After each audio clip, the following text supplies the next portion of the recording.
Hi, I'm James. Some call me Jay. And for me, the 1002nd album is 12 Bar Blues by Scott Weiland. Hi, I'm Jeff Stephen, and you're listening to the 1002nd Album Podcast. I spent 10 years going through the 1001 albums you must hear before you die, and now I'm asking people that are important to me all about the albums that are important to them. Enjoy! This is the 1002nd Album Podcast. I'm Jeff Stephen, and I'm particularly excited for today's show because today's the day we have our first guest from Scotland. He's a terrific person and a terrific musician from King of the Stuntmen and Jim Dead and the Doubters. Please welcome James McCurry. Cheers, Jeff. Thanks. And the album of choice today is Scott Weiland, 12 Bar Blues. Where does the James and Scott Weiland story begin? I would say it was either late 1994 or early 1995, track 3 of the Crow soundtrack. I had a friend, Darren, and his older brother had the soundtrack for the Crow in the graphic novel. And it was actually the Cult, no, the Cult, Cure. Oof. The Cure. Some of the same letters. Pretty much. He was like, "Oh, you need to hear this." So anyway, I was listening. I was going, "Oh, aye, that's really good." So he ran me off a copy of the cassette, but it was Stone Temple Pilots, Big Empty. Like I say, it must have been late '94. I was still into Guns N' Roses, REM, Nirvana. I was digging Rolling Stones, In Excess. I was finding Pearl Jam and all the other kind of fruit that was hanging for the branches of the big alternative rock tree. I hadn't got to Stone Temple Pilots, but I remember hearing Big Empty, and I was like, oh, it just sounded very different for the other alternative rock that I was into. And I guess in some ways the Crow, I ended up getting into, 9 Inch Nails and kind of stuff for that. But as a vocalist and a lyricist, Weiland just seemed a bit different, So I ended up picking up Purple a wee bit down the line, and that was me on the train, so to speak.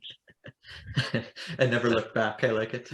Yeah, I mean the way he would use melodies, lyrics sometimes were a bit clumsy, but other times were funny.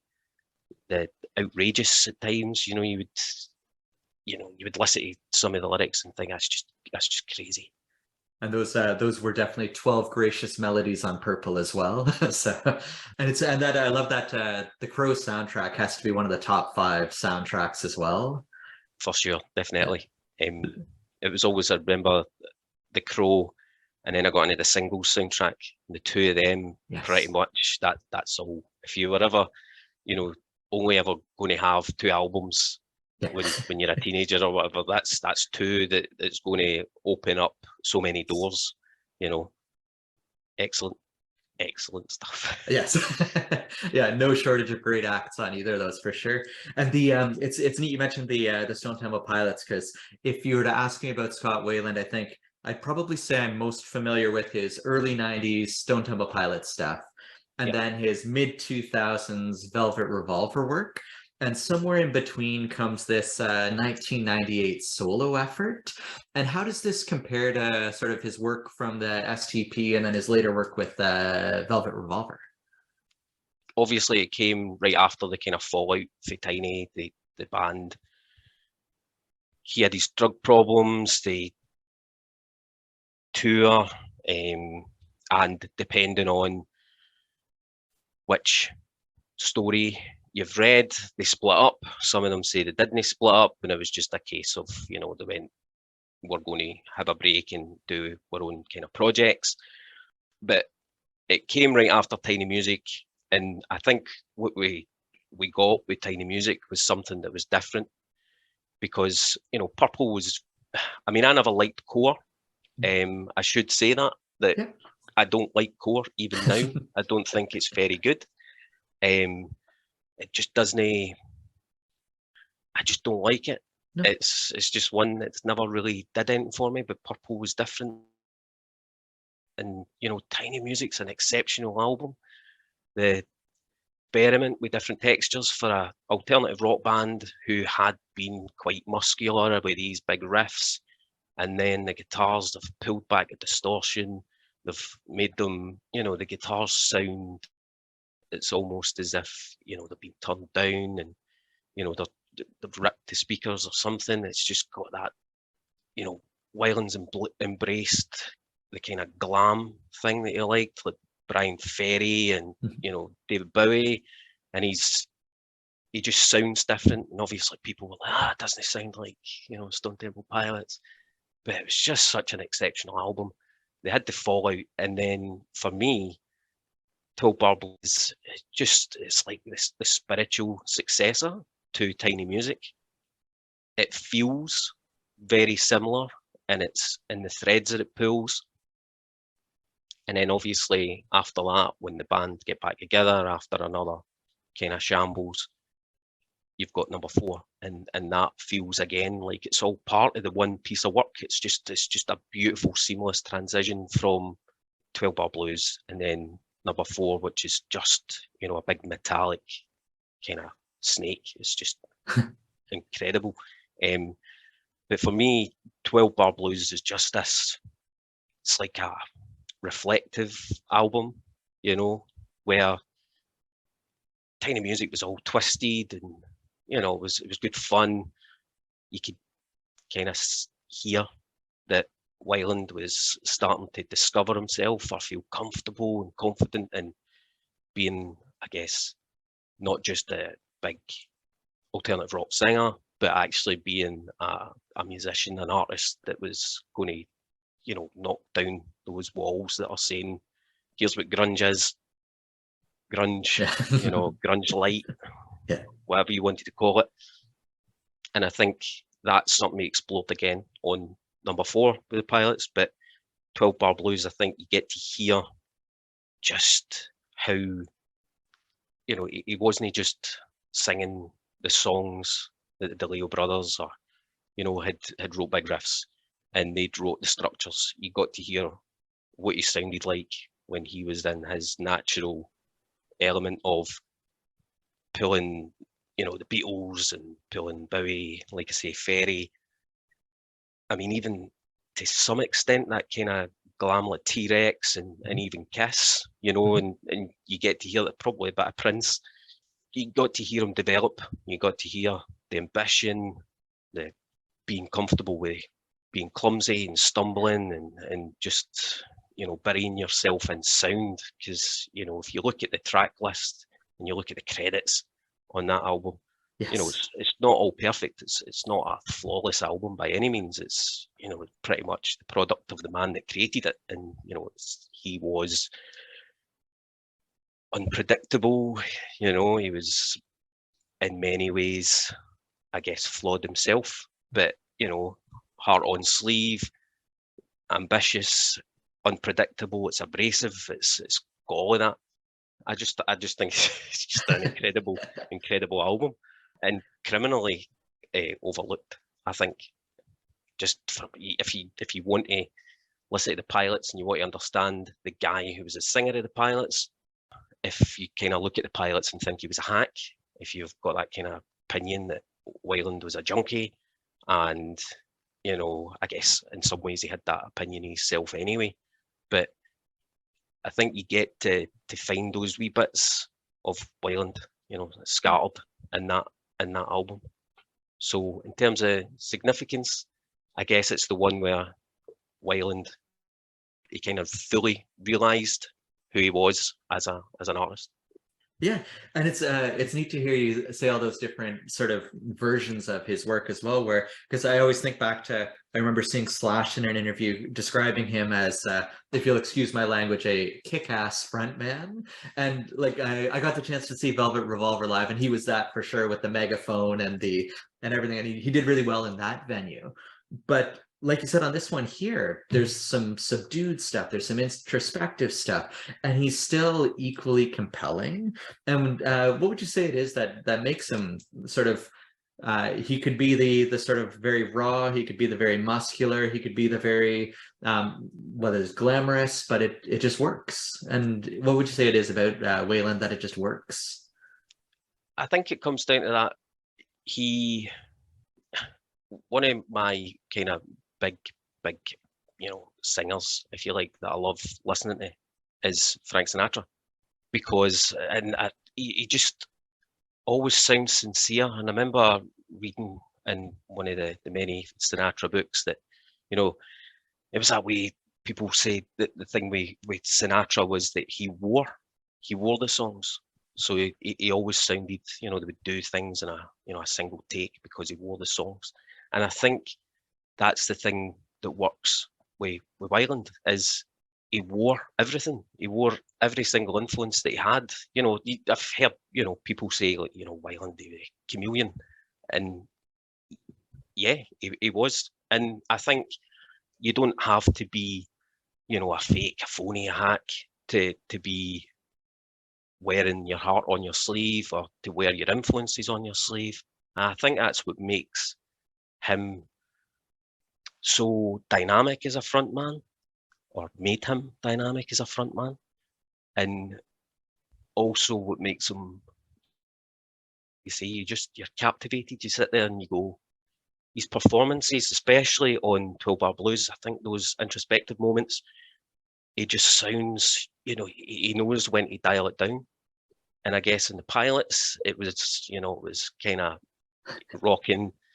He had to, I guess, project his voice more. And I guess in some ways he did that because it gets through to that kind of feral side of, the animalistic kind of rock and roll thing.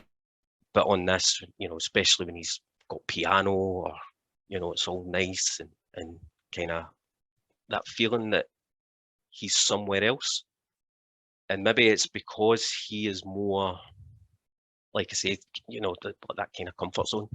Not saying he wasn't in his element in Stone Temple Pilots, but you can hear that on 12 Bar Blues, he's doing something that he probably wouldn't do in Stone Temple Pilots. There's a couple of songs that you go, right, I could hear Pilots doing that, but it's very much an album that, as a front man in a kind of, premium rock band or alternative rock band, that album sort of knocks people sideways a wee bit. They listen to it and go, not what I was expecting. No. Because, you look at the front cover and you go, right, it's got that kind of Blue Note type vibe. It's obviously the kind of John Coltrane kind of homage. And then you, I guess, listen to the music and it's elements of it. You could almost say it's just that kind of, at its best, it's kind of dizzying, Yeah. But yeah, I've probably went rambling there. Oh, I think. No, but you're totally right though. That I can't think of too many Pilots tunes that had an accordion on them. And so, yeah. But the one thing I realized when listening though is that as dynamic a frontman as he is, I think he struck me as someone that was smart enough to know that the rest of the musicians matter too, because back in STP he had the brothers and Velvet Revolver Slash on guitar, and here just reading the personnel involved, it looks like there's no shortage of really quality musicians here too. Yeah, totally. Obviously, the bulk of them, the kind of core players. You've got Peter DiStefano, Martin Lenoble, and Victor Indrizzo. I think that's how you pronounce his name, but they are artists. They've done quite a lot of work in terms of, they've played with, collectively, you've got Masters of Reality, Jane's Addiction, Porno for Pyros. I think some of them played with the Cult. I seen them with Soul Savers and Mark Lanigan. So, they're artists who played and have got great talent. And obviously Daniel, is it Lanois? Yeah. Is that how you say it? That's right. He's in there. Sheryl Crow. There's obviously a couple of songs that he wrote with Andrizzo on the album as well. So and there's so many, like I said, it's just smothered, and it's like almost he wanted everybody involved. If they were in the room and they were involved in the project, he'd say, right, play a guitar. And obviously he plays guitar on the album, which he doesn't. He only does it in one Stone Temple Pilots song, and he plays it on quite a few songs. He actually plays quite a bit on the album. Yeah, and I love the title too, how it's such a misdirect where 12-bar blues, you're picturing like, oh, this sort of comforting, predictable structure. But like you said, it's anything but. It's dizzying, it's all over the map. But that makes for just such a great adventure as a result. Would you be able to single out any songs that are sort of standouts in the set for you? To be honest, I love the album unconditionally. If I was picking absolute favourites, I'd probably say my favourite in the album is Divider. I just love the piano in the Divider as well. Just how it skips, it's just the piano dances. It's just beautiful to listen to. Where's the Man? That's another good one. I also like that sort of, get behind the wheel again and pray to live, a million years. And it's that sort of, he's had the fallout for the pilots. He's going to get back out there. You've also got that whole, well, right after that, he says that, I lied, but if it makes you glad, I'll tell you what you want to hear. He knows, obviously during this period as well, he was still using, one of the things, I guess, another one of those things about Weiland, that he never shied away from the fact that he was an addict. And, he's said in interviews before that it was, when he first started using heroin, he had that feeling. He could never have that feeling ever again unless he was using heroin. And, I think that's quite brave for somebody, who's an addict, to come out and say, I don't like being an addict, but that's kind of what I am. And he's, there's a few songs in the album where he references, the sort of shame that he feels. And also in Divider, I think it's like the last verse, he talks about how, the drinkers, the boozer, the junkie is shit, and then some of them get famous, but most of them just get it. That's, again, that honesty and, the delivery when he done that line as well, it's just the melodic. I guess the kind of moments that I love are these ones there. I'm not saying that you relate to them because you have the same problems, but I think probably most people are the same anyway. But the songs that you relate to, or the music that you're gravitated towards, is the stuff that's got lyrics that you can relate to, even if you can't relate to the situation.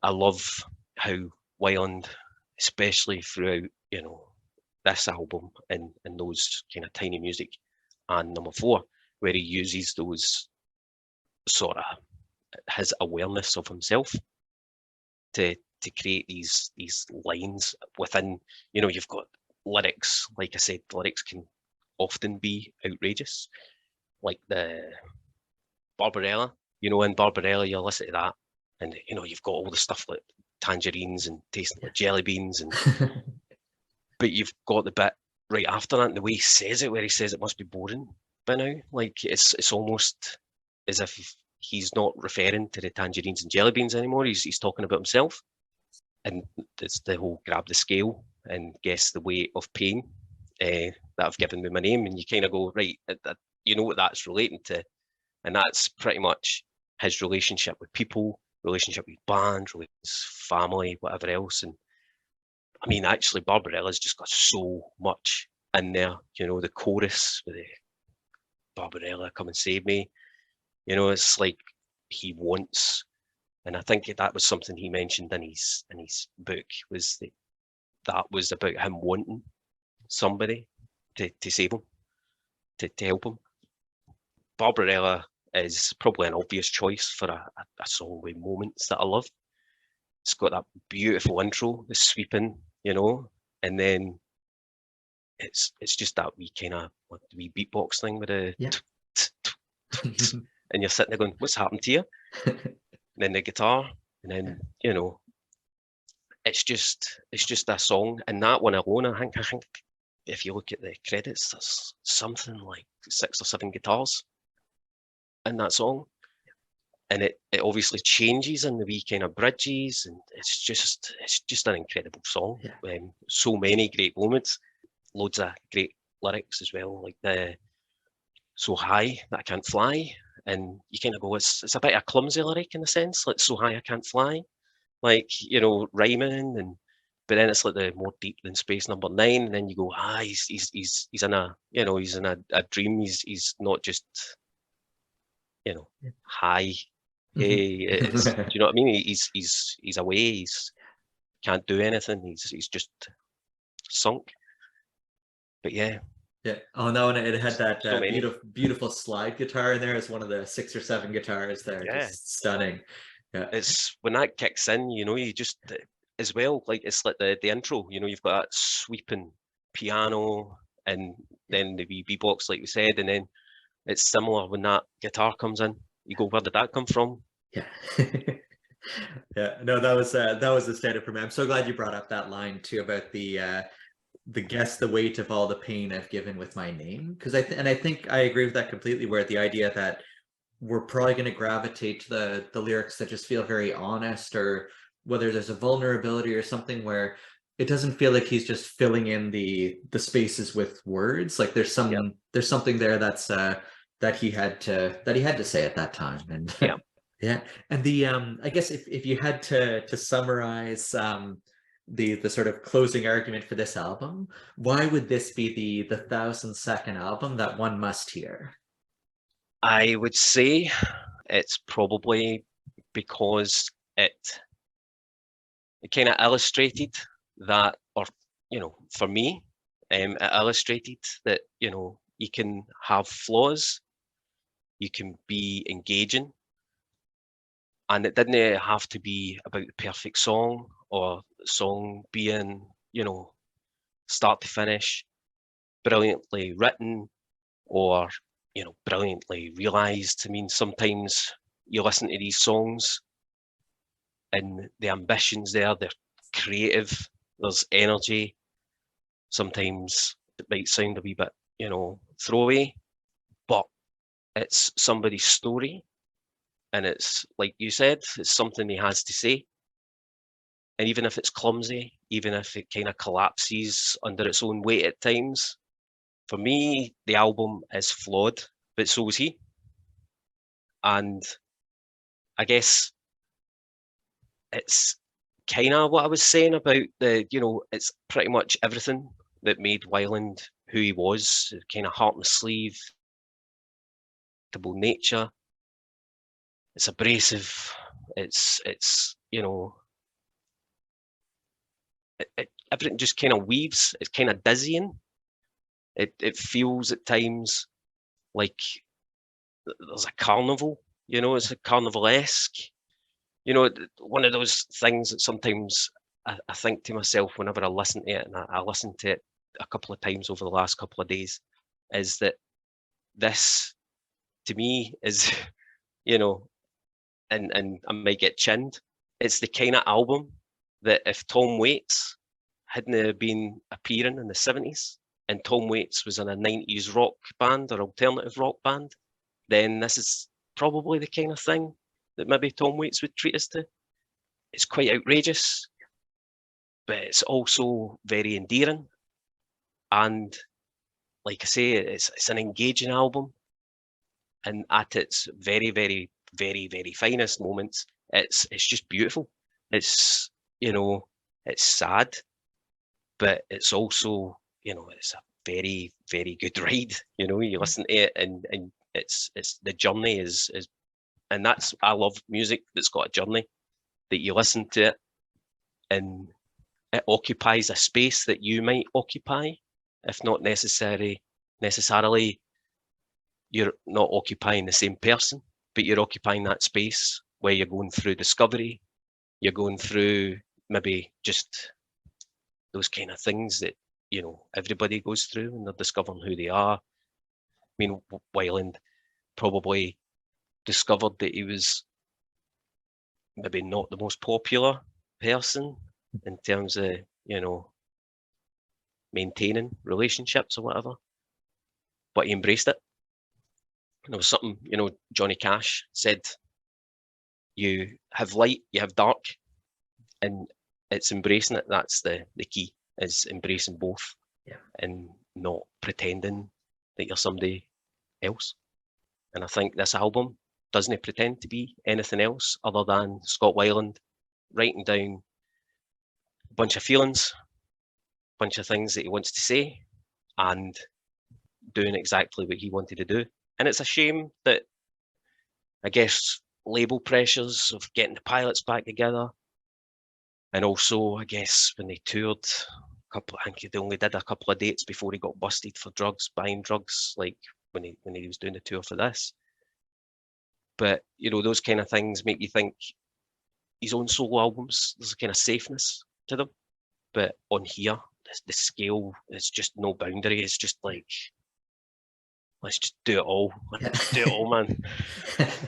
And I love that too, because I know whenever you hear about somebody going solo, like their first, you know, deviation from the group, my fear is always that it's just going to be a watered down version of what you've heard before, where it's like the old stuff, but just, you know, not quite up to that same standard. But this was fantastic because it again was not part of the Stone Temple Pilots playbook. It was just this is what Scott Weiland needed to release in '98, and I'm really glad he did, because it was just something else for sure. But yes, a huge thank you, Jay, for coming today, and until the next time. Yeah, cheers, thank you. Take care. You as well. Cheers, Jeff. This has been the 1000-Second Album Podcast. Thanks for sharing some of your time, energy, and attention with us today. Take care.